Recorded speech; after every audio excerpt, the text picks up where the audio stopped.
13 जून को पुरुषोत्तम मास अधिक मास की शिवरात्रि है, 3 साल में एक बार पड़ती है।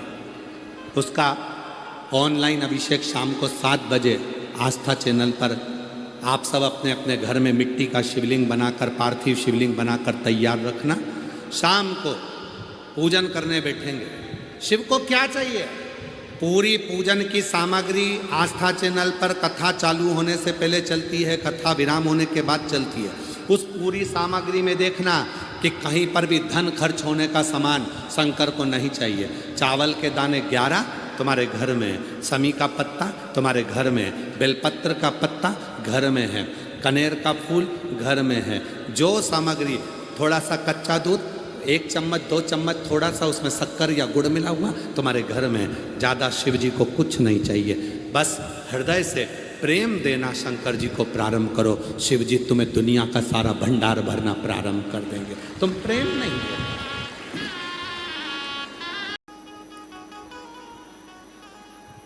जिस समय पर तुमरुका जी माँ चंचुला देवी को शिव महापुराण की कथा सुनाते हैं,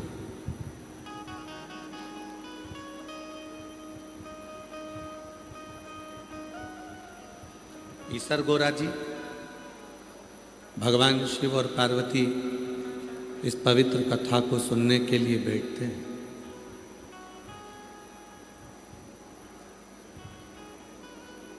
उस समय पर स्वयं तुमरुका जी ने भगवान देवाधिदेव महादेव से वर मांगा था।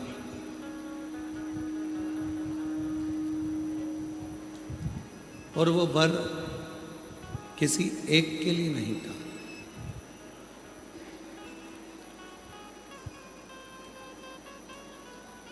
वो वर था सबके लिए। सर्वे भवन्तु सुखिनः।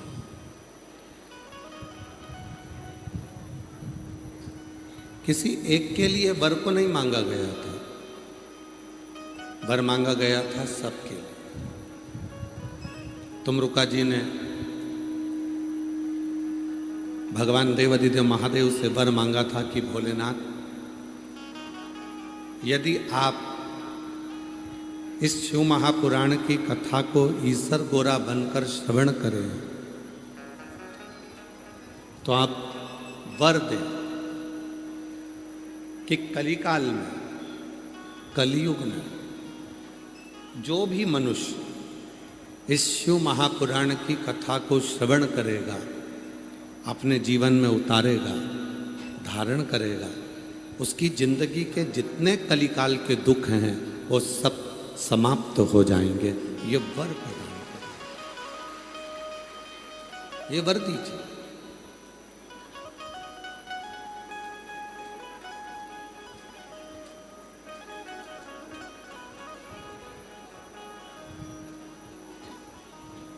घोर कलिकाल में, चलते हुए कलयुग में, कलिकाल में संसार के लोगों के लिए ये शिव महापुराण की कथा एक ऐसी कथा है जो मानव जीवन के सारे दुखों को, मानव जीवन के सारे क्लेशों को समाप्त कर देती, मानव जीवन की सारी तकलीफों को समाप्त कर देती।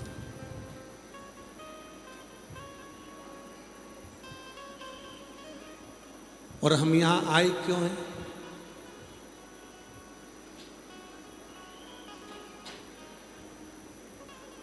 कुछ शिव से अपने मन की बात को कहना और कुछ शिव से आशीर्वाद प्राप्त करना।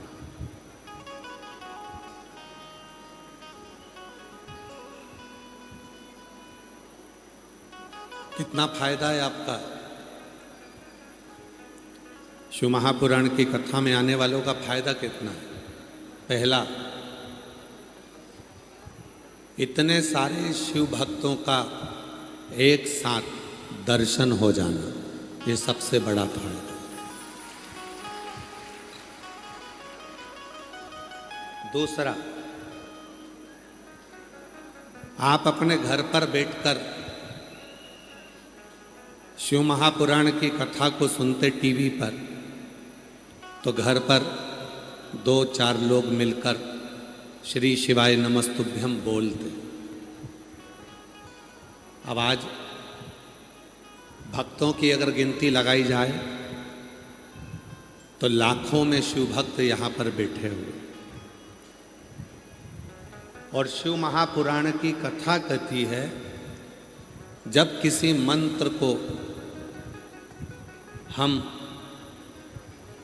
हजारों बार जप लेते हैं तो वो मंत्र सिद्धता धारण कर कर हमारे जीवन को कल्याण करता है। अब एक साथ लाखों शिव भक्त श्री शिवाय नमस्तुभ्यम जपते हैं, नमः शिवाय जपते हैं, ओम नमः शिवाय जपते हैं, तो वो मंत्र आपकी जिह्वा पर सिद्ध हो जाता है और आप जब यहाँ से घर जाते हैं तो आपका कार्य सफल होना प्रारंभ हो जाता है।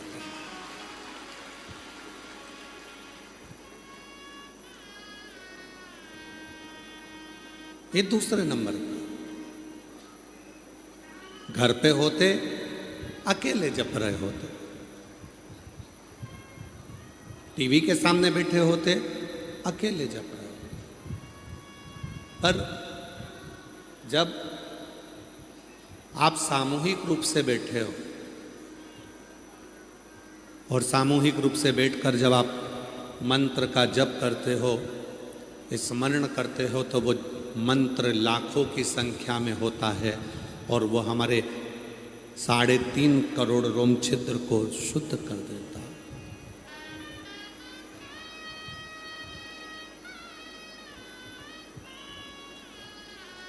ये दूसरा फायदा है। तीसरा लाभ क्या है? जब आप श्री महाभारत का चरित्र कहता है,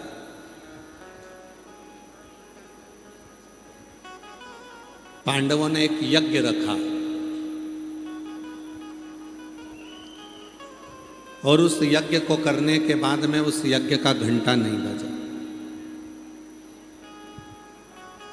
पहले ऐसा नियम था, जो भी यज्ञ करा जाता था उस यज्ञ को करने के बाद पूर्ण आहुति में घंटा लगाया जाता था। वो घंटा अपने आप बजना था, उसको बजाना नहीं था, अपने आप बजना चाहिए।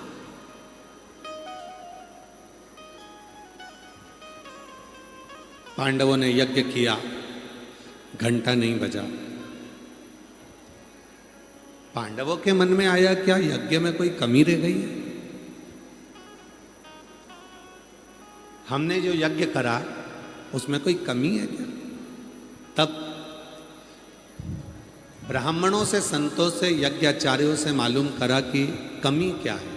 तो किसी ने कहा यज्ञ 2 तरह का होता है, एक अग्नि में सांकल्य देना, दूसरा पूरे गांव को नगर भोज कराना, भंडारा कराना, भोजन कराना, और उस भोजन में कोई वंचित रह गया, कोई एक भोजन करने नहीं आया, इसलिए वो घंटा नहीं बजा। इसलिए वो घंटा नहीं बजा। पता करो कि इस नगर में कौन भूखा है। नगर में ढूंढने के लिए नकुल सहदेव गए, युधिष्ठिर, अर्जुन, भीम गए। एक संत छोटी सी झोपड़ी में बैठा हुआ था। अर्जुन ने जाकर हाथ जोड़कर कहा, महाराज क्या आपने भंडारे में भोजन कर लिया? कहा नहीं, मैं तुम्हारे यहाँ का भोजन नहीं कर सकता। क्यों नहीं कर सकते? मैं उसी के घर का भोजन करता हूं जिसके यहाँ पर 108 अश्वमेध यज्ञ हो चुके।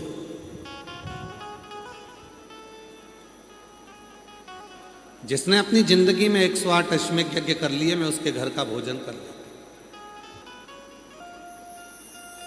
मैं तुम्हारे यहां का भोजन नहीं कर सकता।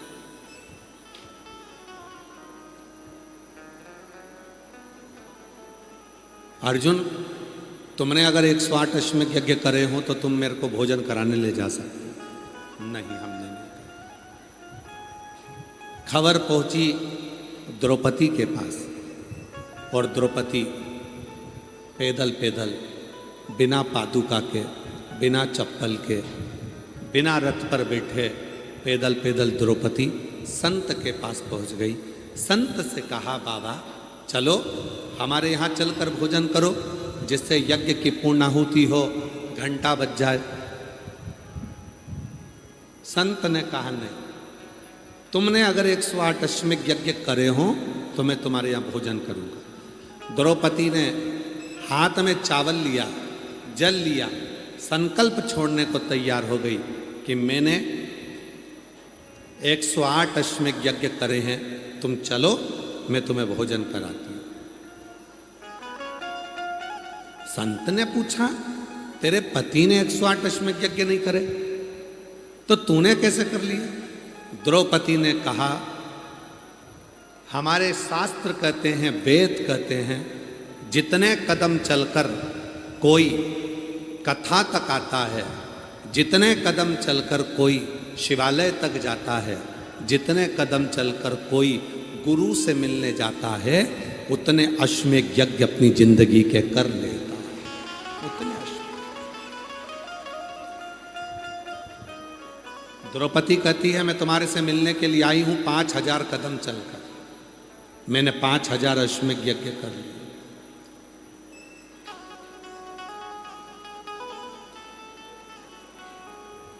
चलो भोजन करने। सन चल दिए। तो पहला फायदा है इतने सारे भक्तों का दर्शन, दूसरा फायदा है करोड़ों शिव नाम का जप, तीसरा फायदा है जब हम चलकर, गाड़ी वहाँ खड़ी हो जाती है, पैदल पैदल चलकर कथा पंडाल में पहुँचते हैं तो हमारी जिंदगी के हजारों अश्वमेध यज्ञ हम उसी क्षण कर लेते। ये तीसरा शिव महापुराण की कथा सुनने के चौथा फायदा, चौथा लाभ क्या है? कथा में आते हैं, अपनी इंद्रियों को संयम करते हैं।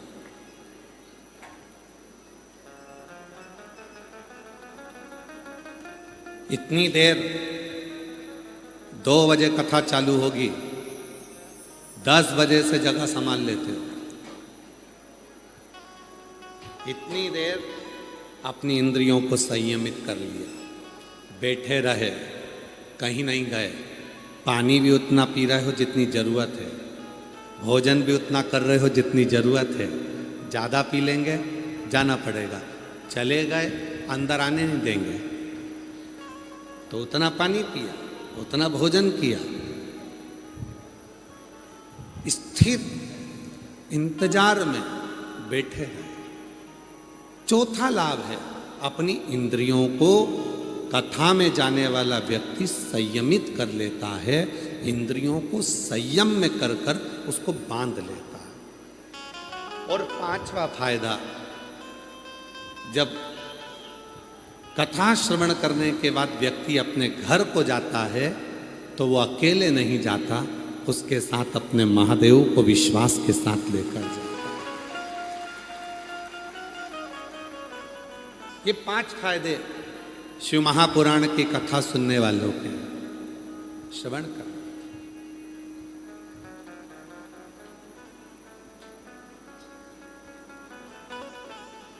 संगत कर अच्छे लोगों की, दवा मिल जाएगी सभी रोगों की। संगत कर अच्छे लोगों की, दवा मिल जाएगी सभी रोगों की। उनके तू जतन कर ले, मुक्ति का कोई तो जतन कर ले। रोज थोड़ा थोड़ा प्रभु का भजन कर ले, रोज थोड़ा थोड़ा प्रभु का भजन कर। ज्यादा नहीं करना है हमें ज्यादा भटकना नहीं है, हमें ज्यादा जहां वहां जाना नहीं है, हमें तो जितना मिल जाए, जितना प्राप्त हो, जो मिले, जिस भाव से मिले उसको ग्रहण कर।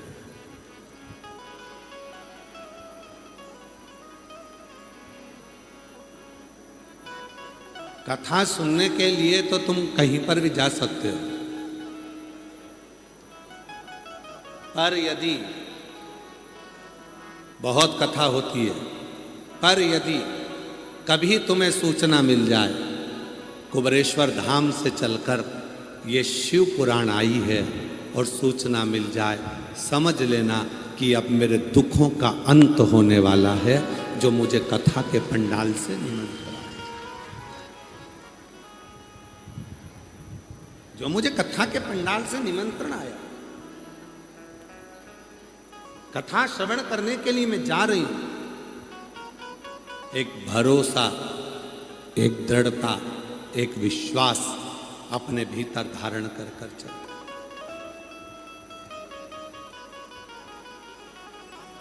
परिवार का मतलब मालूम है आप लोगों को? जम के तो बोलो, परिवार का मतलब मालूम है? परिवार का मतलब ये नहीं होता कि हम सब साथ रहते हैं। गुरुजी हम 4 देवर जेठ हैं, सब साथ में रहते हैं।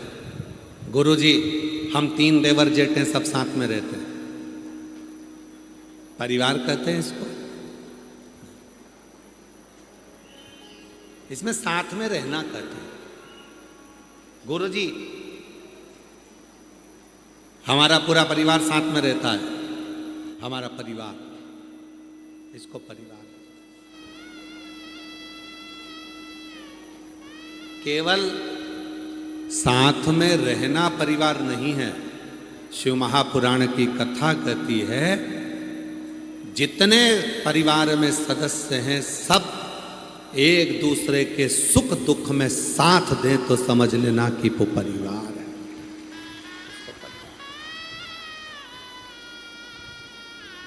कितने भाई? 4। कितने भाई? 2। कितनी बहन? 5। कितने फूफा? 8। कितनी बुआ? 8। कितने मामा? 4। कितनी मामी? 4। हमारा इतना बड़ा परिवार है, इसको परिवार नहीं कहेंगे। दुख आया तुम पर, तकलीफ आई तुम पर, कष्ट आया तुम पर, और पूरा परिवार एक साथ आकर खड़ा हो जाए तो समझ लेना कि वो परिवार है, वो परिवार।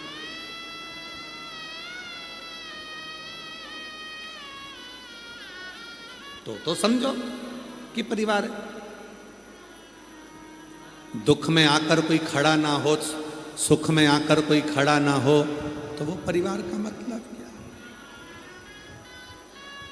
इसीलिए कल कथा में कहा था कि अंत समय प्रभु आना पड़ेगा, वचन दिया तो निभाना पड़ेगा। आए ना आए प्रभु कुटुंब कबीला, अंत समय प्रभु आना पड़ेगा, वचन दिया तो निभाना पड़ेगा।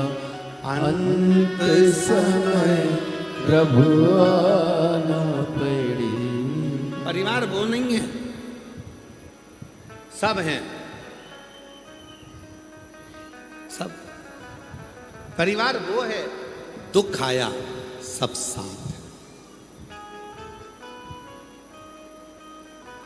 सुख आया सब साथ, कष्ट आया सब साथ।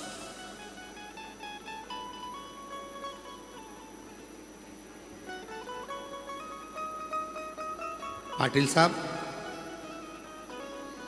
बहुत अच्छा गांव है आपका दूधनाल, हम आपको साधुवाद देते हैं, जिस गांव के आप हैं आपको उसके लिए साधु।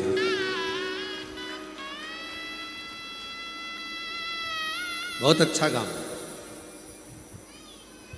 भक्तों के लिए पूरे गांव के लोगों ने अपने अपने घर के दरवाजे खोल दिए।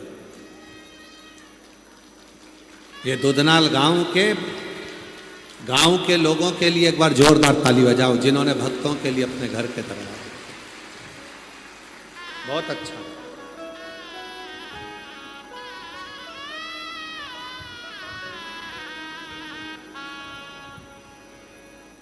और हमको सूचना मिली पाटिल साहब की गांव के लिए आपका समर्पण बहुत रहता है, बहुत समर्पण। और हम भोलेनाथ जी से यही प्रार्थना करते हैं कि आपका समर्पण दूधनाल के लिए क्या पूरे तालुका के लिए ऐसे ही बना रहना चाहिए।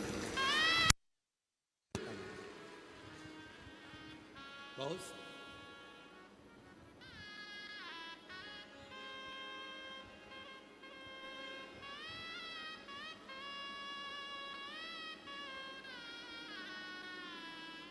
केवल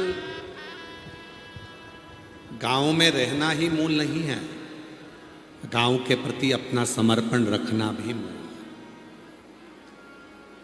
केवल दूधनाल में रहना, उमरगा में रहना, धाराशिव जिला में रहना वो नहीं, अपना समर्पण भी होना चाहिए।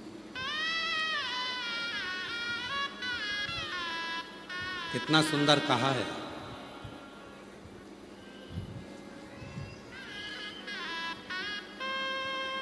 जिस गांव में तुम्हारा जन्म हुआ है, जिस भूमि पर तुम्हारा जन्म हुआ है, उसके प्रति थोड़ा सा कर्ज तुम्हारे माथे पर रहता है, और वो कर्ज को मिटाने का एक ही तरीका है कि उस गांव का विकास हो, उस गांव का विकास। और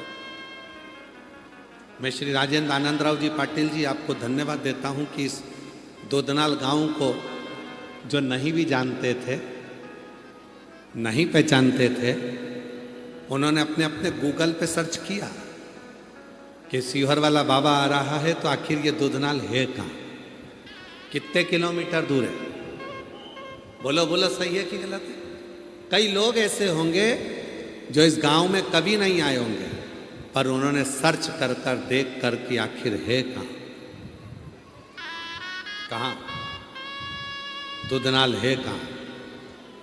और लोग इसी को राष्ट्र के प्रति, इसी को अपने गांव के प्रति समर्पण कहते हैं। एक बार राजेंद्र पाटिल जी के लिए जोरदार ताली बजाकर उनके लिए साधु का बहुत बहुत साधु। इसी को समर्पण कहते हैं। समर्पण का भाव यही है। और आपसे भी निवेदन है,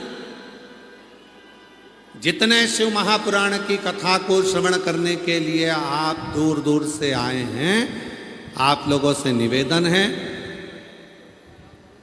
बन सके अपने गांव के बच्चों को अच्छी शिक्षा दीजिए, अच्छी चिकित्सा दीजिए।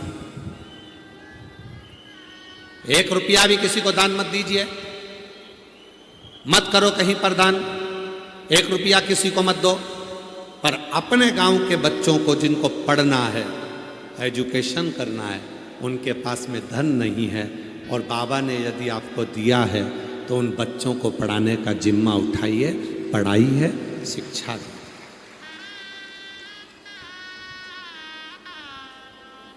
अच्छी शिक्षा दो, अच्छी चिकित्सा दो।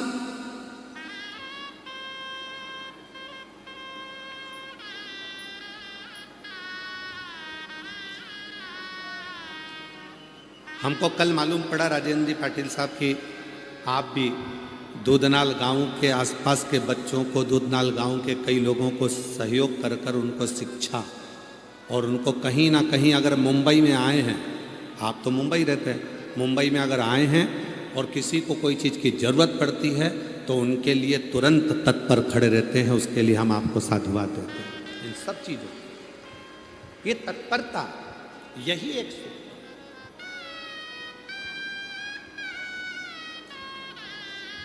इसी को श्रेष्ठता कहते हैं।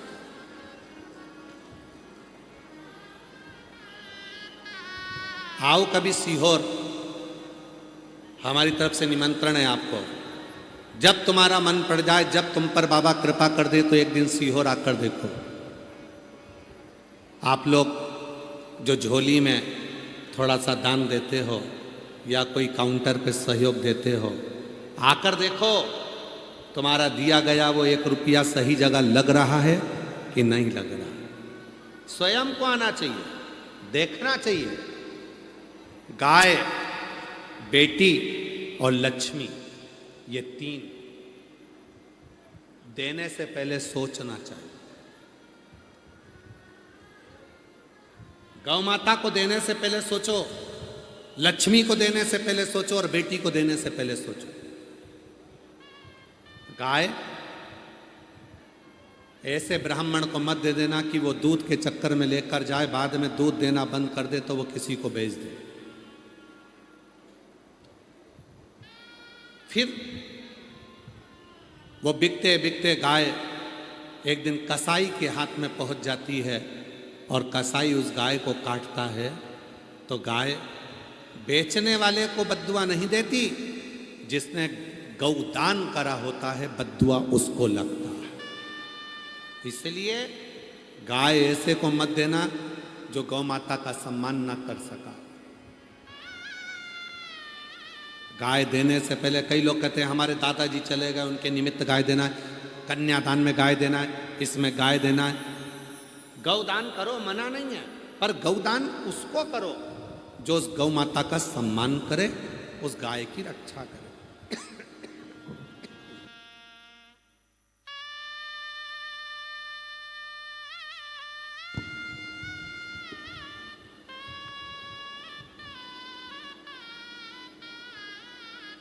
जो गौ माता का सम्मान करे, गाय की रक्षा करे।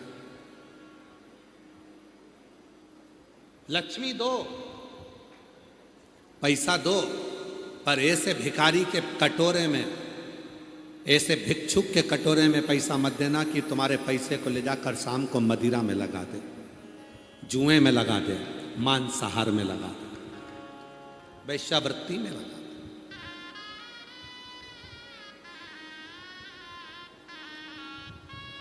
हमने कई लोगों को देखा है, दिन भर मांगते हैं, शाम को दारू की दुकान पर पहुंच जाते हैं।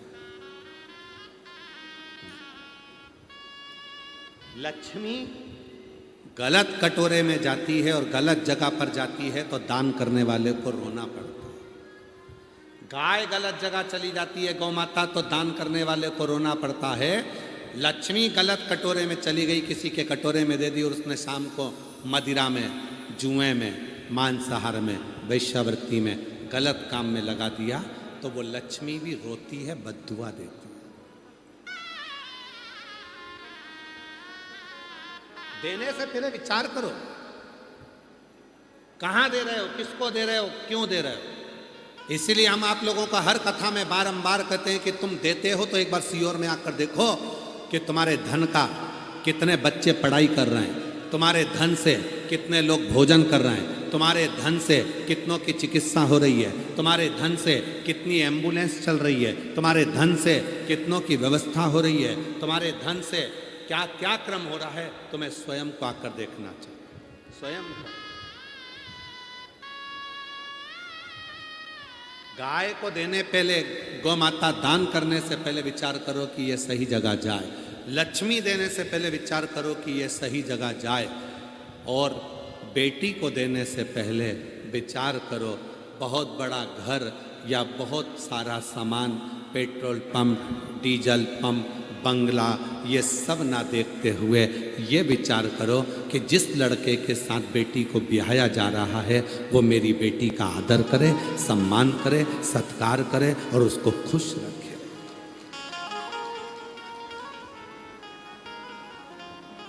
बेटी को दुख होता है तो माँ बाप को रोना पड़ता है,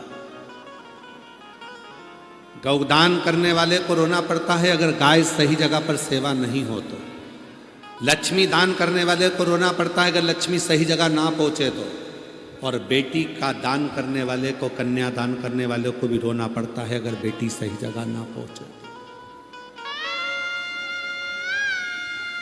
देने से पहले विचार करिए, देने से पहले विचार करो कि सही जगह जा रही है कि नहीं जा रही। फिर निवेदन है मेरी जीजियों, करबद्ध निवेदन करूं आपसे, बड़ा बंगला मत देखना, बड़ी गाड़ी मत देखना। अगर बेटी को देना है तो बड़ा दिल देखना जिसमें तुम्हारी बेटी अच्छे से रह सके।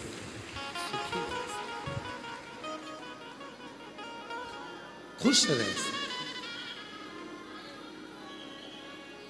अब बंगला तो बड़ा देख लिया, गाड़ी बड़ी देख ली, पेट्रोल पंप देख लिया, जमीन देख ली, और मालूम पड़े जिससे शादी करी थी वो लड़का रात को 1-1, 2-2 बजे नशे में धुत होकर घर में आ रहा है, तो फिर वो मतलब क्या मतलब? क्या करेगी बेटी उस धन का? क्या करेगी बेटी उस संपदा का?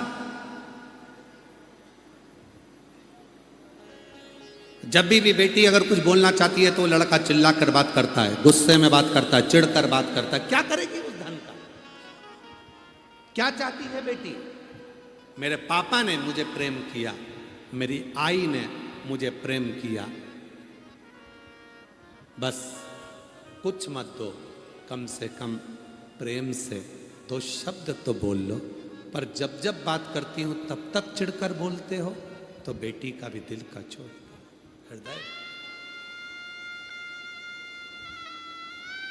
ये जितनी मेरी जीजियां बैठी हैं, जितने मेरे जीजा बैठे हैं, जितनी मेरी बेटियां बैठी हैं, बेटा बैठे हैं, जितनी मेरी माताएं, बुजुर्ग माँ बाप जितने बैठे हैं, हम सब से निवेदन करते हैं, आदर के शब्द अपनी वाणी में लेकर।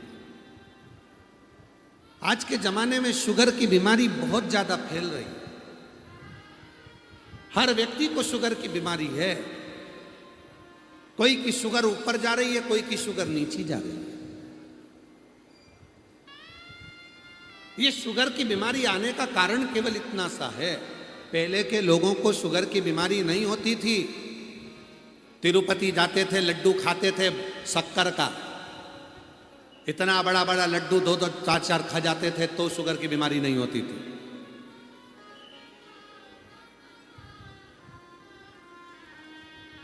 शिरडी जाते थे तो वहां से लड्डू लेकर आते थे, वो भी लड्डू खाते थे। पंढरपुर जाते थे तो वहां से भी लड्डू लेकर आते थे, वो भी लड्डू खाते थे। तीर्थ करने जाते थे तो वहां से भी लड्डू लाते थे, वो भी लड्डू खाते थे। रामेश्वरम, काशी, सब दूर से लड्डू लाते थे, खाते थे। शुगर की बीमारी नहीं होती थी। अभी अभी शुगर की बीमारी हो रही है। क्यों? क्योंकि पहले शुगर की बीमारी इसलिए नहीं होती थी, लोग मीठा खाते थे तो जीवान से मीठा बोलते थे, तो शुगर लेवल में रहती थी। आजकल शुगर की बीमारी इसलिए हो गई है कि लोग मीठा खाते तो हैं पर जीवान से कड़वा बोलते हैं, मीठा नहीं बोल पाते। जिस दिन तुम मीठा बोलना चालू कर दोगे उस दिन तुम्हारी शुगर लेवल में आ जाएगी। शुगर लेवल में रहना प्रारंभ कर। डॉक्टर से जाकर पूछो शुगर की बीमारी क्यों होती है। निवेदन है, सीहोर वाले महाराज के कहने पर एक बार डॉक्टर साहब से पूछना कि शुगर की बीमारी क्यों होती है। डॉक्टर कह देंगे अधिक टेंशन ले रहे हो, अंदर अंदर थोड़ा ना कुछ रख रहे हो, भूखे रह रहे हो, चिंता में रह रहे हो, टेंशन ले रहे हो, इसलिए शुगर की बीमारी हो रही है। वो टेंशन आया क्यों? क्योंकि तुम जीवान से मीठा नहीं बोल पाए, अंदर ही अंदर भीतर की भीतर कुड़ते रहे, अंदर की अंदर जलते रहे, अपने आप में तुम अहंकार में फूले रहे, भीतर की भीतर कुड़ते रहे, इसलिए वो बीमारी तुम्हें लग गई। अगर यही शुगर तुम निकाल देते, अगर तुमको थोड़ा भी तकलीफ थी, प्रेम से आपस में बैठकर अपनी पत्नी से, बच्चों से, परिवार से बात करते, खूब हंसी मजाक करते, स्नेह से बोलते, तो वो शुगर तुम्हारी जीवान से निकलती तो शुगर का लेवल बराबर हो जाता और तुम्हें टेंशन नहीं होता। टेंशन नहीं होता तो बीमारी नहीं होती। ये बीमारी लगी क्यों है? तुम्हारे कारण। और बाद में दोष किसको दे रहे हो? हे भगवान तूने क्या कर दिया, मुझे शुगर की बीमारी दे दी। भगवान मन में सोचा खुद मीठा बोल नहीं रहा और मेरे से बोल रहा शुगर की।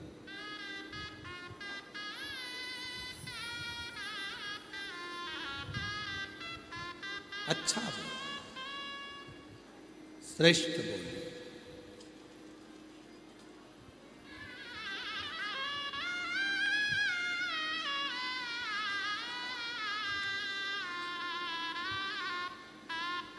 और मत बुरे कर्म कर बंदे वरना पछताएगा, भगवान की आंखों से तू बच नहीं पाएगा, तू बच नहीं पाएगा।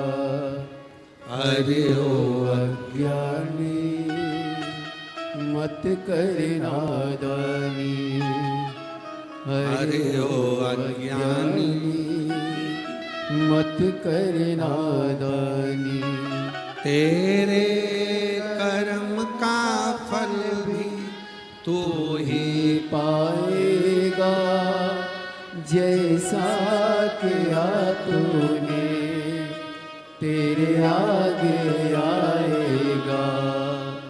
मत बुरे कर्म कर बंदे वरना पछताएगा, भगवान की आंखों से तू बच नहीं पाएगा, तू बच नहीं पाएगा।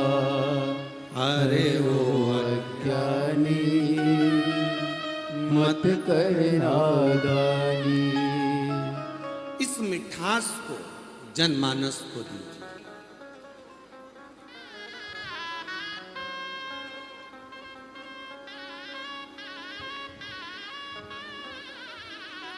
सीखो मेरे भोले बाबा से।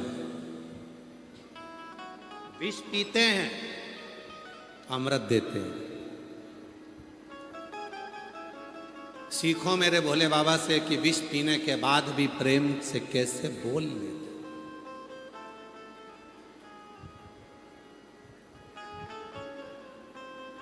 कंठ में विष भरा,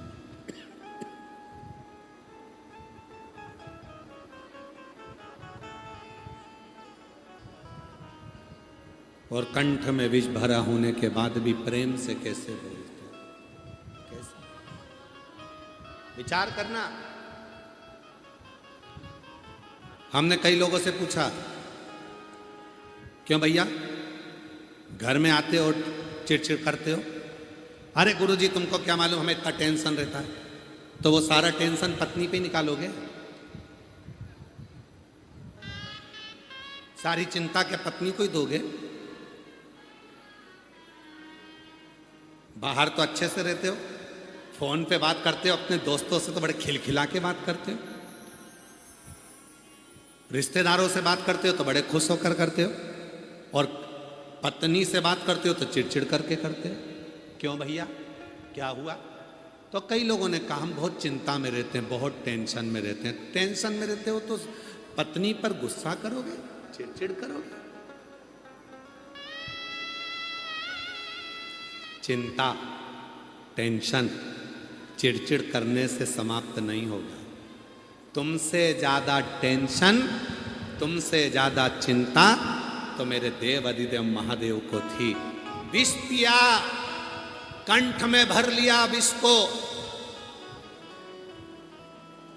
पत्नी उस विष को संभाल रही है तो पत्नी नीली पड़ गई।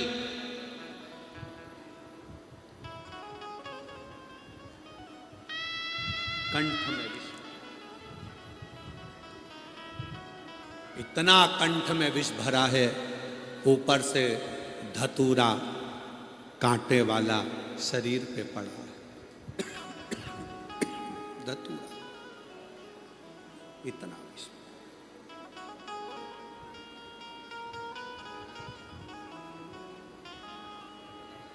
कितना टेंशन होगा सोचो। उसके बाद भी मेरे देव अधिदेव महादेव प्रेम से बोलते हैं। कर्पूरगौरं करुणावतारं संसार सारं भुजगेन्द्रहारं सदा वसन्तं वृन्दारवन्दे भवं भवानी सहितं नमामि।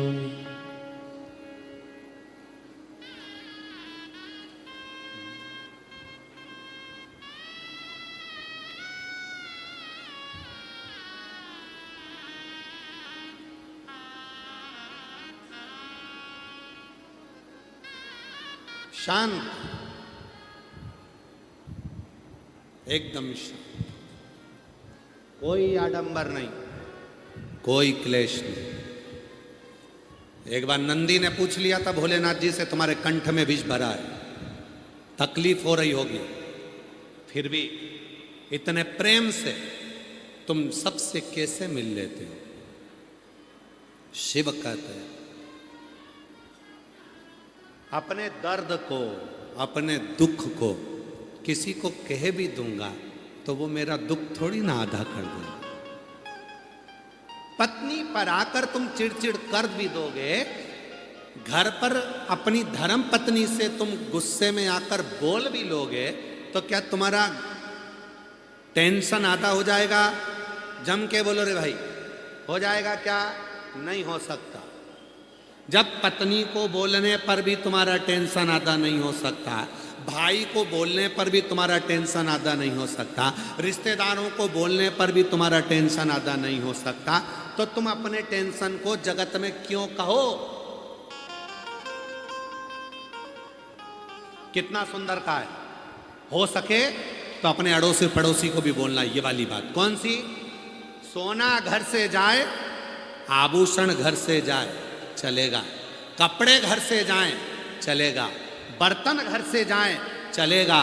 पर घर की बात घर से जाए, ये कभी नहीं चलेगा।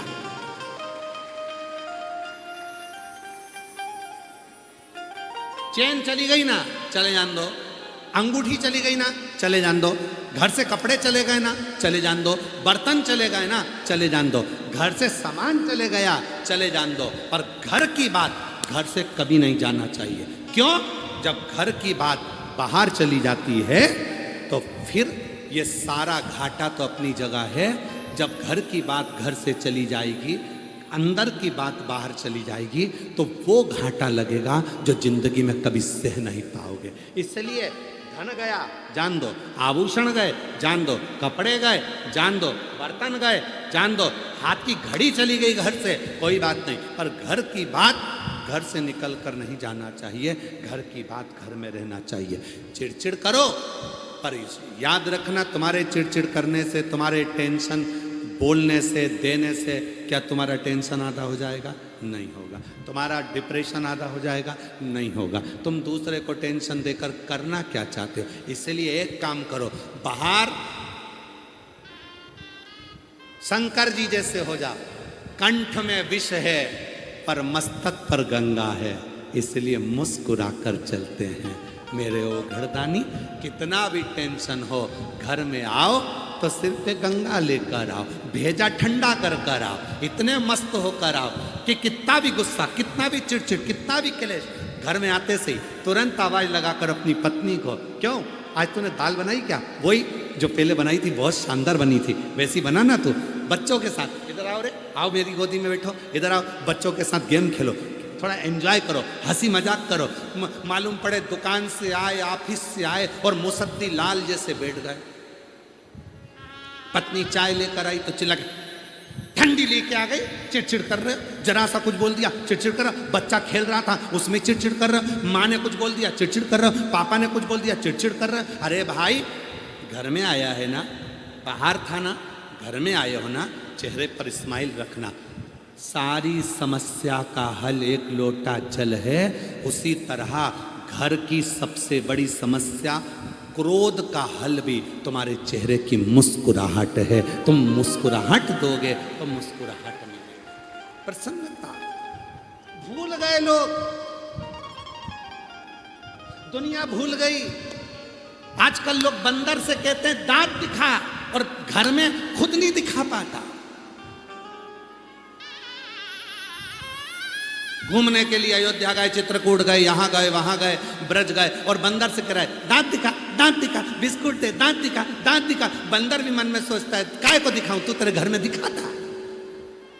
घर में तो मुसद्दी लाल जैसा रहता हूं, एकदम आकड़ में, गुस्से में, चिड़चिड़ कर कर, क्रोध कर कर, अपशब्द बोलकर।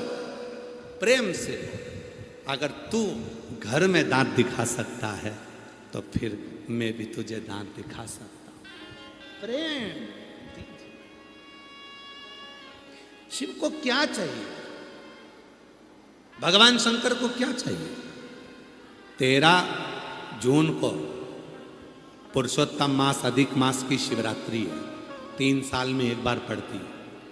उसका ऑनलाइन अभिषेक शाम को 7 बजे आस्था चैनल पर आप सब अपने अपने घर में मिट्टी का शिवलिंग बनाकर, पार्थिव शिवलिंग बनाकर तैयार रखना। शाम को पूजन करने बैठेंगे। शिव को क्या चाहिए? पूरी पूजन की सामग्री आस्था चैनल पर कथा चालू होने से पहले चलती है, कथा विराम होने के बाद चलती है। उस पूरी सामग्री में देखना कि कहीं पर भी धन खर्च होने का सामान शंकर को नहीं चाहिए। चावल के दाने 11 तुम्हारे घर में, समी का पत्ता तुम्हारे घर में, बेलपत्र का पत्ता घर में है, कनेर का फूल घर में है। जो सामग्री, थोड़ा सा कच्चा दूध, 1 चम्मच 2 चम्मच, थोड़ा सा उसमें शक्कर या गुड़ मिला हुआ तुम्हारे घर में। ज़्यादा शिव जी को कुछ नहीं चाहिए, बस हृदय से प्रेम देना शंकर जी को प्रारंभ करो। शिव जी तुम्हें दुनिया का सारा भंडार भरना प्रारंभ कर देंगे। तुम प्रेम नहीं दे, तुम स्नेह नहीं दे पाए।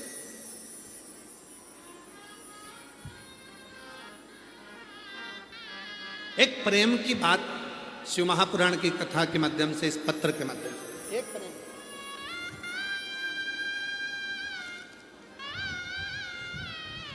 देखिए, प्रेम की बात बता रहे हैं आपको।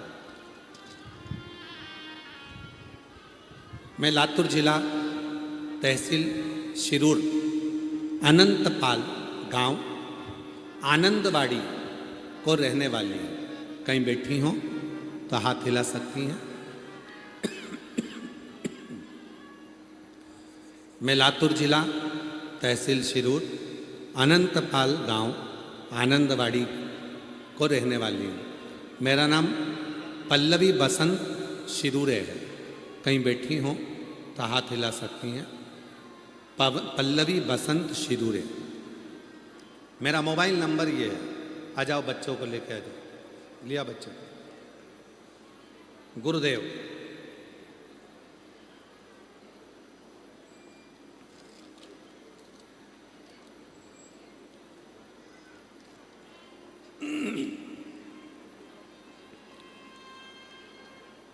मेरी शादी को 25 साल हो गए थे। कितने साल हो गए? जम के बोलो। 25। मेरी शादी को 25 साल हो गए थे। मेरी शादी को 24 साल हो गए थे। मुझे संतान का सुख नहीं था। गुरुदेव, 24 साल शादी को हो गए, संतान का सुख नहीं।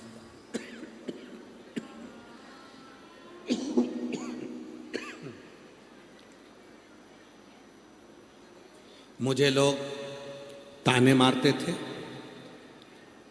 मुझे ननंद ने कहा, सीहोर वाले महाराज जी की कथा सुन, और मुझे आंकड़े की जड़ का उपाय सुझाए। तब मैंने आंकड़े की जड़ का मंदिर जाकर उपाय भी किया। संतान का सुख उस समय पर नहीं। मैंने आपके कहने पर ऑनलाइन सावन के महीने में पार्थिव शिवलिंग का पूजन भी किया। गुरुदेव, जब भगवान ने मेरी नहीं सुनी तो आप कहते हो ना, हिम्मत मत हारना। शिव जी के मंदिर में जाकर नंदी के पास बैठकर शिव जी से अपने प्रेम की बात करो। मैं ना तो कोई मंत्र जानती हूँ, ना कोई मैं स्तुति जानती हूँ, ना मैं कोई श्लोक जानती हूँ। केवल मैं शंकर जी के मंदिर में जल चढ़ाने जाती और नंदी के पास बैठकर कुछ नहीं कहती, बस एक ही बात कहती, वो सियोर वाला महाराज है ना, आपका चेला वो व्यास पीठ पर बैठकर कहता है कि जो मांगो वो मिलेगा। मैं शंकर जी से कहती तू मेरी मत सुन तो सियोर वाले चेले की तो सुन ले, उसकी हंसी उड़ जाएगी, और उसकी हंसी उड़ेगी तो लोग उस पर उंगली उठाएंगे, ताना देंगे। अगर मुझे कुछ नहीं देगा तो उसकी भी तो इज्जत जा रही है। तू तेरे चेले की तो देख, सियोर वाले की। गुरुजी रोज जाती, रोज यही कहती। 2 बार पशुपति व्रत कर लिए, 2 बार बाबा के कुबरेश्वर धाम चली गई और बाबा की ऐसी कृपा हो गई। 25 साल के बाद बाबा की कृपा से 5 सितंबर 2025 को मेरे घर में 2 पुत्रों ने जन्म ले लिया। ये बाबा, ये शिव की कृपा, ये शंकर की।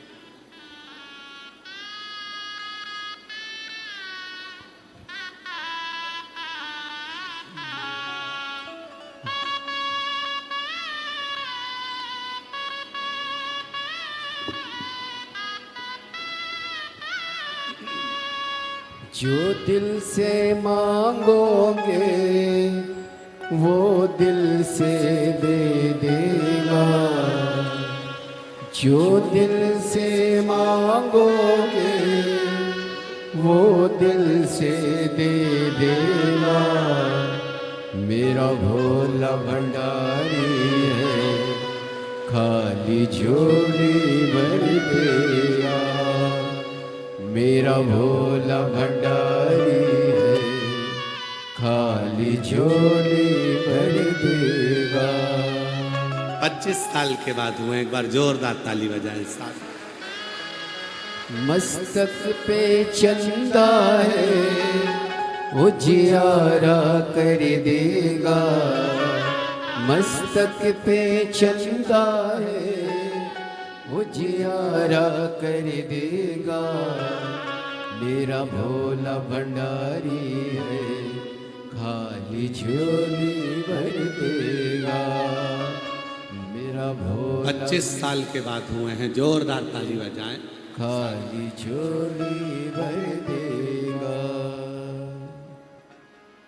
मस्तक पे चंदा है, उजियारा कर देगा। मस्तक पे चंदा है, उजियारा कर देगा। मेरा भोला भंडारी है, खाली झोली भर देगा। मेरा भोला भंडारी है, खाली झोली भर देगा। आप आए हो, प्रेम से बोलो तो उसको।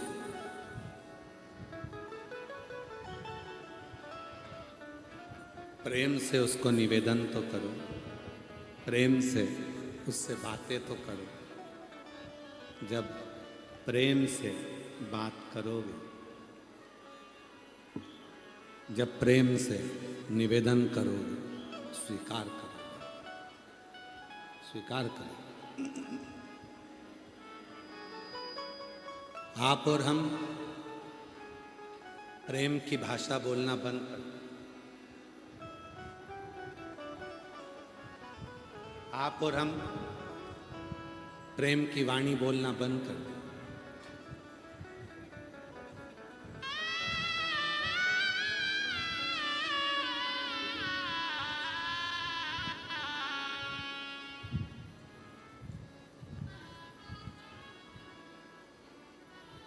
हमने अपनी जिंदगी को इतना संघर्षपूर्ण बना लिया है कि हम परमात्मा से अपने मन की बात भी नहीं कर पाते।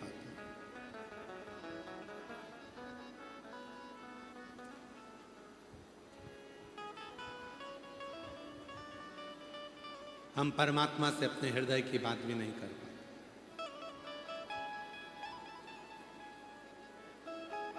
हमने अपने जीवन को इतना डिफिकल्ट कर लिया कि हम आपस में स्नेह से रहना ही बंद कर दिया। इतना डिफिकल्ट।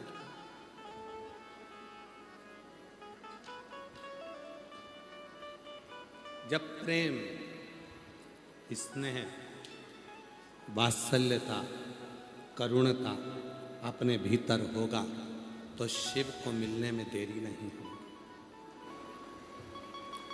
पश्चिम बंगाल में एक शिवजी का प्राचीन मंदिर है, तारकेश्वर महादेव।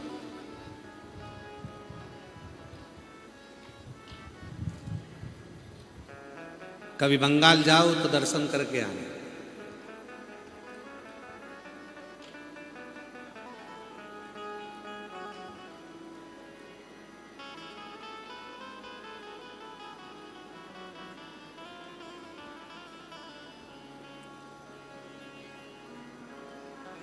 हुबली के पास में आता है तारकेश्वर महादेव, पश्चिम बंगाल।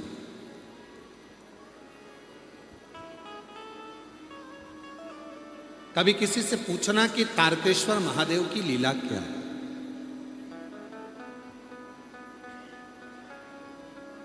एक भगवान शंकर का परम भक्त हुए श्री विष्णुदास,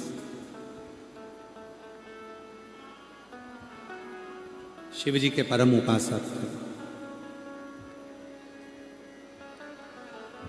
भोले थे, सीधे।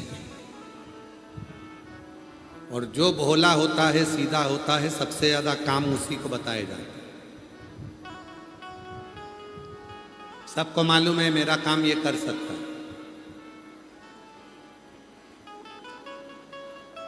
सीधा है, भोला है। विष्णुदास, पूरे गांव के लोग उसको काम बताते रहते और वो काम करता रहा। किसी ने काम को ये ला दो, हाउ। कोई ने कहा सब्जी ला दो, हाउ। कोई ने कहा मेरे दुकान चले जा, हाउ। कोई ने कहा मेरे यहाँ झाड़ू लगा दे, हाउ। कोई ने कहा मेरे यहाँ पोछा लगा दे। बहुत सीधा था, भोला था। और भोला का तो भोला होता ही है विष्णुदास, बहुत।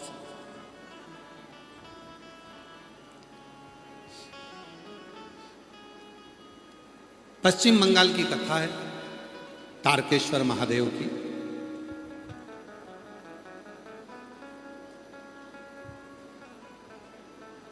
सीधा साधा विष्णुदास शिव की साधना में लगा रहता, भगवान शंकर। बस उसका एक नियम बड़ा विचित्र था।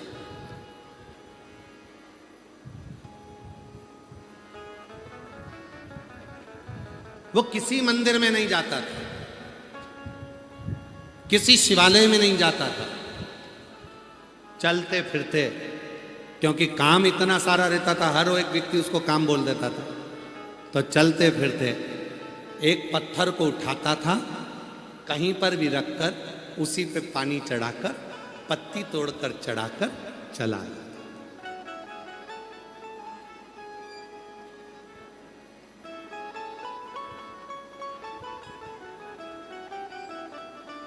कहीं पर भी।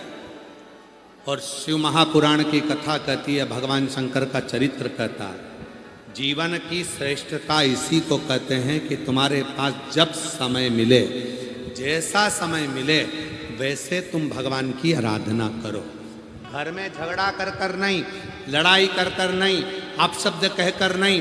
कई लोगों की आदत रहती है, घर में ढेर सारा काम पड़ा रहता है और वो मंदिर जाने की जिद करती है। नहीं, मैं अभी मंदिर से आऊंगी तब करूंगी, मैं मंदिर जाऊंगी पहले, फिर बाद में करूंगी, मैं मंदिर जाऊंगी फिर करूंगी।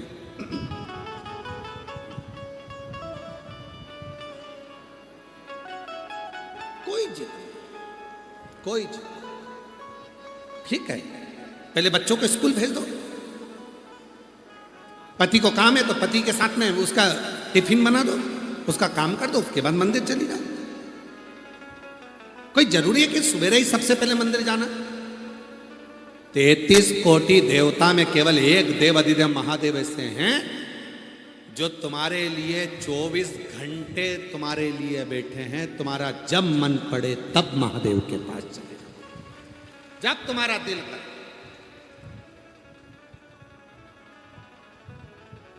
काल और महाकाल समय देखकर नहीं पूजे जाते। काल तुमसे पूछ कर नहीं आएगा, समय तुमसे पूछकर नहीं आएगा। क्यों लीला भाई, उठा लूं क्या तेरे को? पूछेगा यमराज, धर्मराज आकर पूछेंगे, यमराज आकर पूछेंगे, यमदूत आकर पूछेंगे, ए कमला तेरे को लेकर जाना है, चलेगी क्या? और कमला ने कह दिया नहीं, मेरे घर में भी बहुत सारा काम पड़ा है, बच्चों को जरा स्कूल भेज दूं, तू एक काम कर 12:30 पे आना। यमराज से कह रही कमला 12:30 पे आना, और 12:30 पे यमराज फिर आ गया, चलेगी क्या कमला? अब कमला कह दे नहीं, पति आने वाला है ऑफिस से, उसका टिफिन देना है, भोजन बना लो, 4 बजे आ जाना। यमराज 4 बजे आ गया। 4 बजे आके यमराज ने कहा चल कमला। कमला फिर बोली नहीं, अभी नहीं जाऊंगी, अभी तू एक काम कर कि शाम के टाइम का भोजन सास ससुर को भोजन बना के रखना पड़ेगा, शाम को 7:30 बजे आ। यमराज 7:30 बजे आ गया। अब चल। कमला ने कहा हमारे घर की बहन बेटियां रात को नहीं जाती, तो फिर मैं क्या करूं? कमला ने कहा पड़ोसन को ले जा। नहीं, ऐसा होगा? जम के तो बोलो जरा, नहीं होगा। काल पूछ कर नहीं आएगा, आएगा लेकर चला जा। कभी भी कहीं पर भी कैसे भी तुम्हारा अंतिम समय आया और वो तुमको लेकर गया। फिर भले तुम डांस कर रहे हो, चाहे तुम ब्यूटी पार्लर में डेंटिंग चाहे तुम गाड़ी चला रहे हो, चाहे तुम वो पानी पूरी गोलगप्पा खा रहे हो, गुपचुप खा रहे हो, चाहे तुम आइसक्रीम खा रहे हो, जब काल को आना है तब आएगा, लेकर चले जाओ। काल का कोई समय नहीं होता। जब काल का कोई समय नहीं होता तो मेरे महाकाल का भी कोई समय नहीं होता।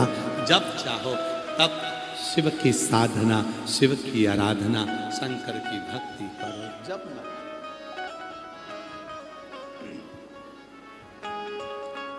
कोई कहे तुमसे कि सुबह ही मंदिर जाना है, नहीं नहीं, मैं मन पड़े तब जाओ।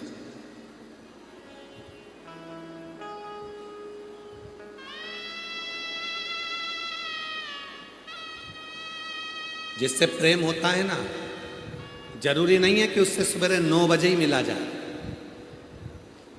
जिससे प्रेम होता है जरूरी नहीं कि उससे शाम को 7 बजे ही मिला जाए। जिससे प्रेम होता है ना, भले सुबह नहीं मिले, वो तुम्हारी प्रतीक्षा में इंतजार करेगा, इंतजार करेगा, आए आए मिले।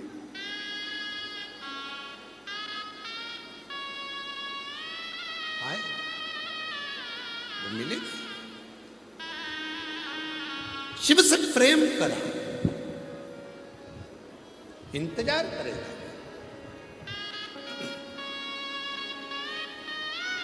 कोई समय नहीं है भगवान शंकर के पास जाने का, कोई समय। जब तुम्हारा मन पड़ जाए, बच्चे स्कूल चले जाएं, घर का काम हो जाए, सास ससुर की सेवा हो जाए, रोटी टिफिन सब बन जाए, जब फ्री हो जाओ तब एक लोटा जल भरो और महादेव के पास चले जाओ। मेरा महादेव तुम्हारे इंतजार में बैठा। जब मन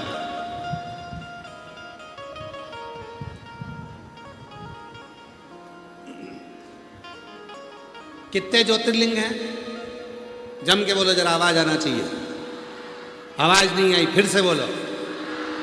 12 ज्योतिर्लिंग हैं।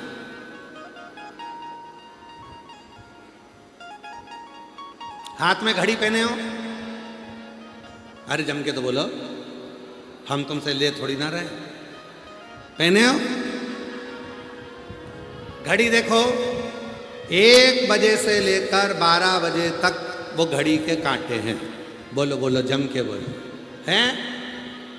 अरे बोलो तो, ठीक है। कभी पूछो वेद व्यास जी से जाकर, कभी पूछो मेरे महादेव से, कभी पूछो तुमरुका जी से। कि भगवान शंकर से पार्वती जी ने पूछा कि तुम पृथ्वी पर 12 ज्योतिर्लिंग के रूप में क्यों बैठे। स्वयं पार्वती जी ने भगवान शंकर से पूछा कि तुम पृथ्वी पर 12 ज्योतिर्लिंग के रूप में क्यों बैठे हो।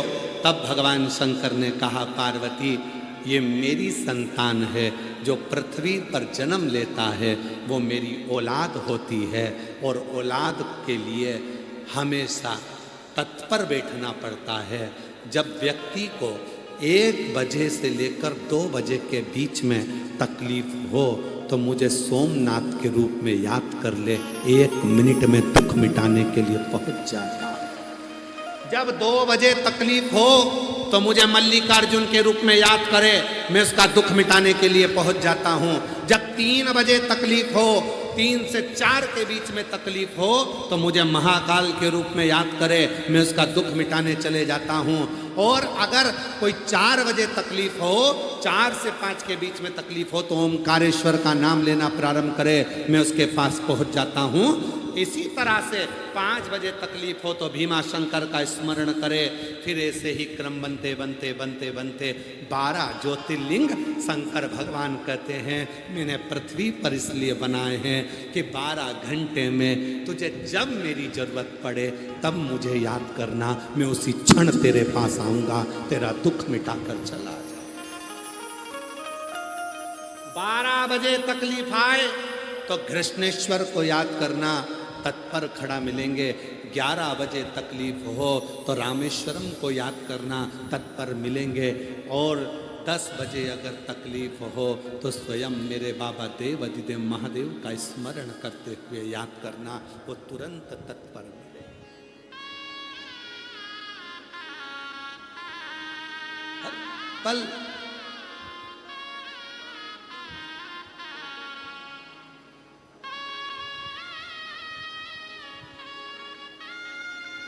सोमनाथ कहो, सोमनाथ कहो, सोमनाथ बिना उद्धार, सोमनाथ कहो, सोमनाथ कहो,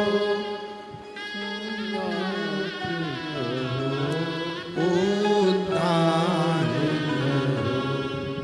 महाकाल कहो, महाकाल कहो, महाकाल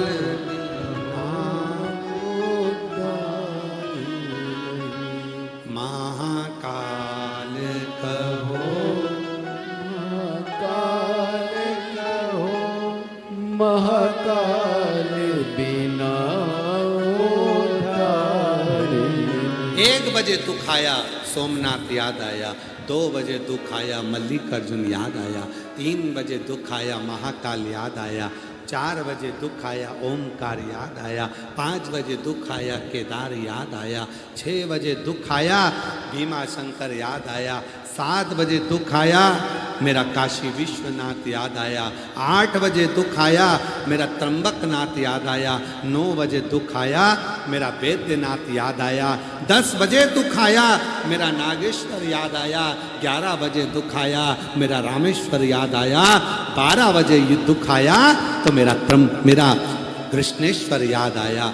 हर घंटे पर जब दुख आए तब मुझे याद कर लेना, मैं तेरे लिए 24 घंटे 24 आवर्स तेरे लिए तैयार बैठा हूं, तू बुला लेना, मैं पहुंच जाऊं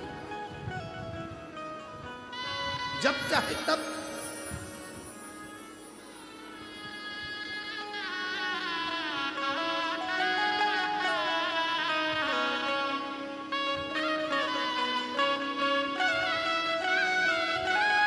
तुम जब चाहो तब मुझे बुला, मैं तुम्हारे लिए तत्पर बैठा हूं।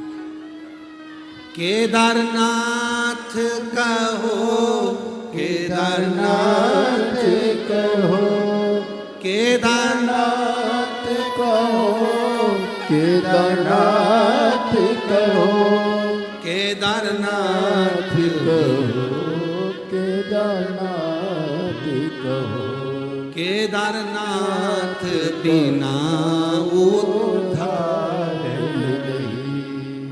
तुम्हारा मन पड़े तब मुझे जिस पल, जिस घड़ी, जिस क्षण, जिस समय पुकारोगे मैं तुम्हारे करीब हूं।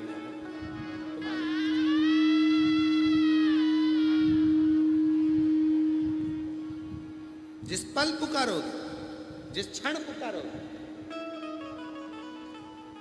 12 ज्योतिर्लिंग है 12 घंटों के लिए, चाहे सुबह से दिन से लेकर रात के 12 लगा लो, चाहे रात से लेकर दिन के 12 लगा लो, तुम 12 पुकार।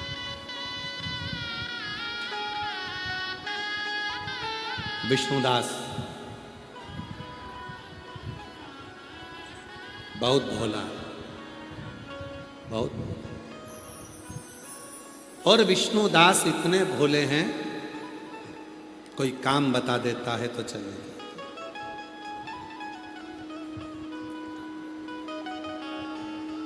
समय नहीं बंधा। मंदिर का समय होता है, शिवालय का समय नहीं है। याद रखना, थोड़ा ध्यान देना कथा पर। कथा पर तुम्हारा स्मरण रखना। मंदिर का समय होता है। हमारे यहाँ सीहोर में मुरली मनोहर मंदिर का समय है। सुबह 6 बजे दरवाजे खुलते हैं, दोपहर में 12 बजे बंद हो जाते हैं, शाम को 4 बजे खुलते हैं, शाम को 4 बजे खुलते हैं, रात्रि को 9 बजे बंद हो जाते हैं। मुरली मनोहर मंदिर का समय है। पर हमारे यहाँ कुबरेश्वर धाम पर कंकर शंकर पूजन का, शिव के रूप में विराजमान भगवान देवादिदेव महादेव की पूजन का कोई समय नहीं है। जब तुम्हें लगे तब मेरे देवादिदेव महादेव को एक लोटा जल चढ़ाओ और अपने जीवन को साफ। मंदिर का समय होता है, मंदिर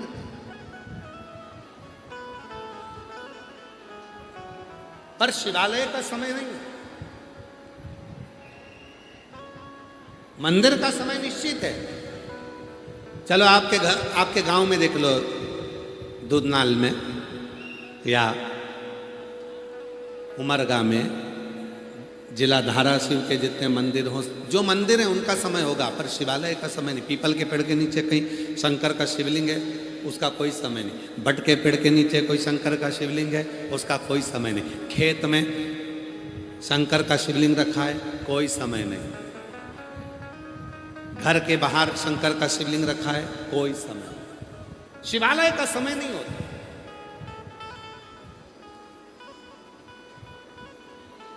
क्योंकि मेरे भोलेनाथ समय देखकर नहीं आते, दुख समय देखकर नहीं आता, काल समय देखकर नहीं आता, कष्ट समय देखकर नहीं आता। समय से भगवान नहीं बंधा।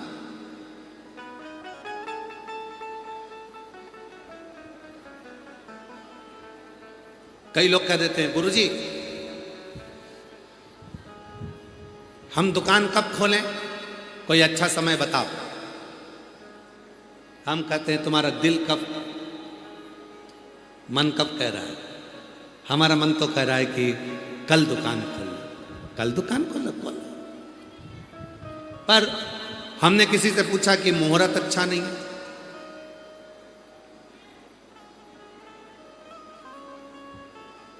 जन्म लिया तब उस परमात्मा ने मुहूर्त नहीं देखा था कि कौन से जन्म समय में तेरा जन्म हो रहा। और चलो जाने दो। आजकल तो हमारे पाटिल साहब की बेटी श्वेता डॉक्टर बन रही है ना, डॉक्टरी कर रही है। आपको साधुवाद है। जब आप डॉक्टर बन रही हैं और डॉक्टर बन जाएंगी या बन चुकी होंगी, तो कई समय पर ऐसे भी लोग मिलेंगे आपको, ऐसे पेशेंट मिलेंगे जिनके गर्भ में बच्चा होगा और आप कहोगी कि इस बच्चे का जन्म होना है, और वो कहेंगे कि हम मुहूर्त देखकर बता देंगे उस तारीख को तुम ऑपरेशन कर देना। बोलो बोलो सही है कि गलत है? यहाँ पर जितनी मेरी जीजियाँ बैठी हैं बोलो सही है कि गलत है? तुम्हारी बहू का, बेटी का, देवरानी का, जेठानी का, रिश्तेदार का जापा होना है, गर्भ में बच्चा है, डॉक्टर ने कहा 5 तारीख से लेकर 15 तारीख के बीच में बच्चा होना है, तुम तारीख देखकर मुहूर्त देखकर बता देना कब ऑपरेशन करना है। तुमने मुहूर्त देखा, तारीख देखी, समय देखा, ऑपरेशन करवाया। अब तुमने जब सब कुछ अच्छा देखा, फिर बच्चा जब बड़ा हुआ तो उसकी किस्मत में ऐसा दुख काय को लिखा कि उसकी शादी हुई और पत्नी तलाक के लिए खड़ी हो गई। फिर दुख क्यों लिखा, कष्ट क्यों लिखा? तो शिव पुराण की कथा कहती है तुम कितने भी मुहूर्त देख लो, कितने भी मुहूर्त देखो, पर आखिरी में काम आएगा तो तुम्हारा किया गया कर्म ही आएगा। तुमने जैसा कर्म करा है उसके अनुसार तुम्हें फल मिलेगा, तुम्हें उसको भोग। मत बुरे कर्म कर बंदे वरना पछताएगा, भगवान की आंखों से तू बच नहीं पाएगा, तू बच नहीं पाएगा। अरे ओ अज्ञानी मत कर नादानी, अरे ओ अज्ञानी मत कर। नादानी। कर्म देखा जाएगा, तुमने क्या कर्म करा है, कैसा कर्म करा है। ध्यान देना, कितना भी मुहूर्त देख लेना, कितनी भी तिथि देख लेना, कितना भी वार देख लेना, पर आखिरी में भोगना तुम्हारे कर्म के अनुसार है, फल तुम्हारे कर्म के अनुसार मिलेगा। तुम अच्छा कर्म करोगे अच्छा मिलेगा, पूर्व में अच्छा कर कर आए अच्छा मिलेगा।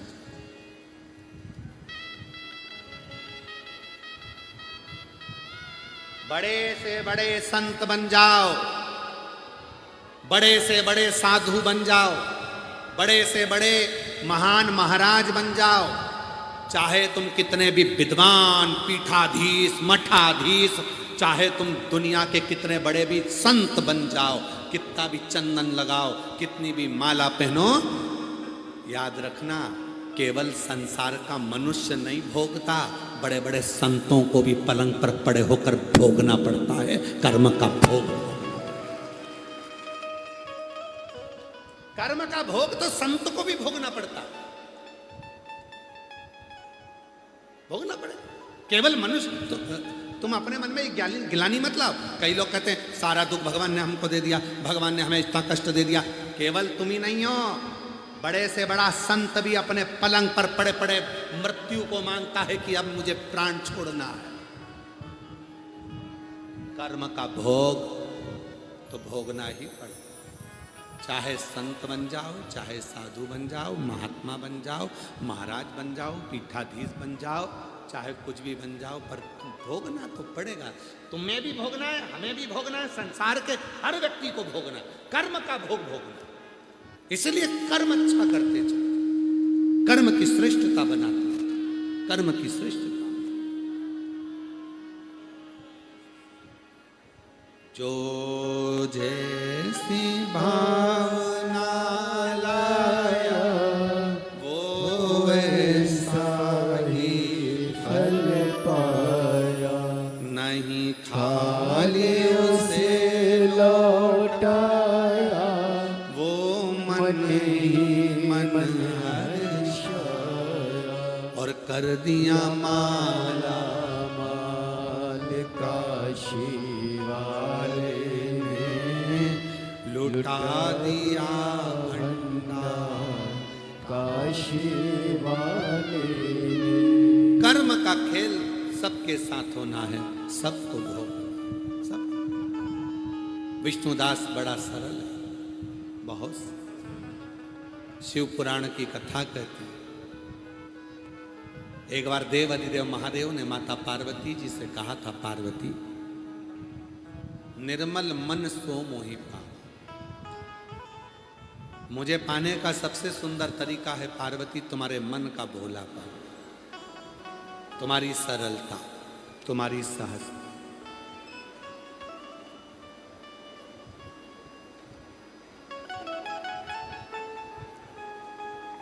बहुत अच्छा भाव रखो भीतर से,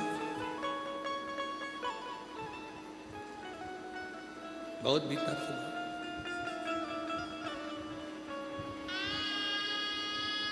जब भीतर से भाव शुद्ध होगा तो भगवान सब रूप में आए, सभी रूप में। ऐसा कोई रूप नहीं है जिस रूप में भगवान ना आए, हर रूप में परमात्मा। कभी महाकाल रूप में आए,